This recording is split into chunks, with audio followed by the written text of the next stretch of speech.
Milona! I love you! Grabe, yun lang yung nasasabi ko tuwing nakikita ko si Milona ng mga panahon na yan. Sobrang hirap, sobrang daming pinagdaanan. Pero sulit na sulit naman. Ang asim ng mukha. Ano ba yan?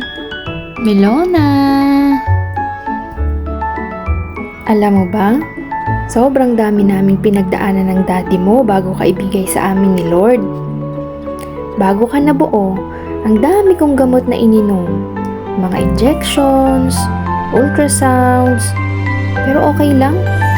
Lalo na nung sinabi ng doktor na, nasa tummy na kita. Sobrang saya ko. As in, Milona, hindi mo alam kung gaano kasaya si Mami.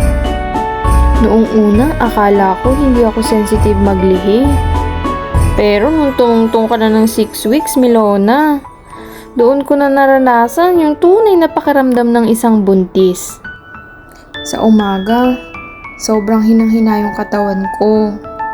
Tapos hindi rin ako makabangon sa sobrang hilo.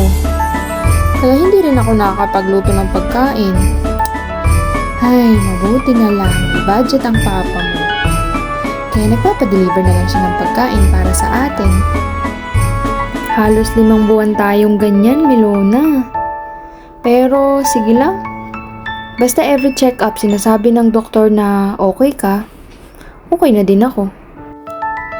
Pero sobra kaming natakot ng daddy mo nung sinabi ng doktor na kailangan nating lumipat ng ospital. Kasi hindi naging maganda yung resulta ng final lab test ni Mami. Enlarged daw yung heart ko, mababa daw yung liver function ko, at most likely, magkakaroon ng komplikasyon kaya maaring maging delikado para sa ating dalawa. Sobrang mixed emotions. Excited kami na konting panahon na lang makikita ka na namin pero at the same time natatakot para sa kung anong pwedeng mangyari sa atin. Pero God is so good, anak. Nakahanap ng magandang hospital si Daddy. Buti na lang ang gagaling ng mga doctors. Naalagaan tayong mabuti.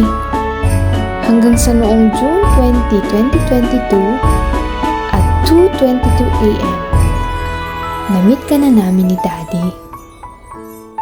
Yun nga lang, paglabas mo, dinala ka din agad sa NICU. Kasi nagkaroon ka ng infections. Ang sabi ng doktor, at 36 weeks and 5 days na nailabas kita, nakapoop ka na sa tummy ni Mami. Kaya pati si Mami, mag-infections na din. 7 days din tayo sa hospital. Tapos dinadalaw ka lang namin tuwing umaga for 20 minutes. Ay, gustong gusto kitang yakapin. Pero habang nagpapagaling din si Mami, hanggang tingin na lang muna. And finally, ibang-iba yung feeling nung first time kitang nahawakan. Ang saya-saya ko. Ang gaan-gaan ng pakiramdam ko. Alam kong mahal na mahal kita.